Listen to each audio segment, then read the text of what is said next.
नमस्कार मु विक्रम राउत आज विषय वस्तु है जे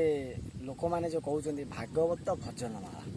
तो केमिति आम भागवत को भजन रूप में पढ़िया जहाँकि जप भी हो पार भागवत पढ़ा द्वारा भगवान को ही जपा जापर आ भागवतर संपूर्ण फल किपरि पाइपर ताहा आज मु तुमको किछि पढ़ी देखा शुणु भागवत दशम स्कंद गोपनीला नारायण नमस्कृत्य नरो चैव नरोत्तमं देवीं सरस्वती व्यास ततो जय मुदिरये मुखं करोते वाचाल पंगु लंघयते गिरि जत्कृपातमः वंदे परमानंद माधवं निगमं कल्पतरुर्गलितः फल सुखमुखमृतद्रव्यं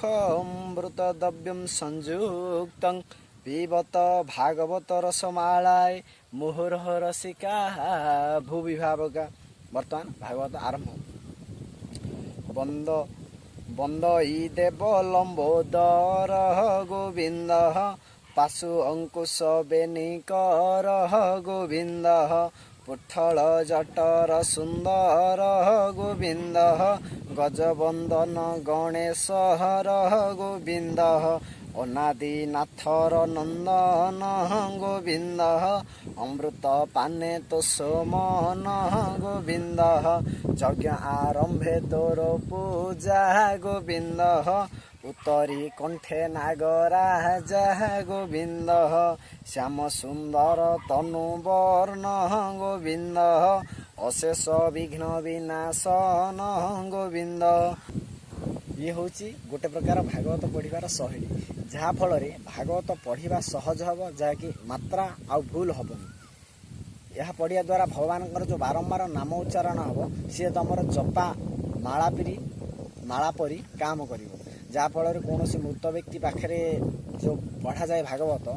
बारंबार गोविंद उच्चारण तार ही श्रुति शक्ति माने स्मरण शक्ति थाए आउ किछि तार स्मरण शक्ति न थाए जहाँ समय जो अवस्था सी थाए खाली बारंबार जो गोविंदर नामटा उच्चारण हम से समय सी गोविंद को ध्यान करिए जहाँ फल आत्मा जीवात्मा को पाखक अति शीघ्र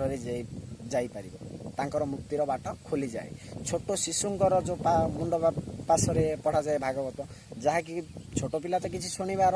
शक्ति सी न था ज्ञान न था जहाँ फल बारंबार गोविंद शब्द उच्चारण सी जहाँ कि माने किछिटा जापर जे ये बारंबार शब्दर उच्चारण ये गोविंद शब्द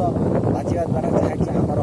मुंडरे किछि आध्यात्मिक शक्ति आम शरीर को आसे जहाँ फल आम भगवान प्रति चुंबक पर टाणी हुई जमी लुहा को चुंबक टाणी निए सेहीपरि आमको भी भगवान टाणी ने आशा करुँ निश्चय देखु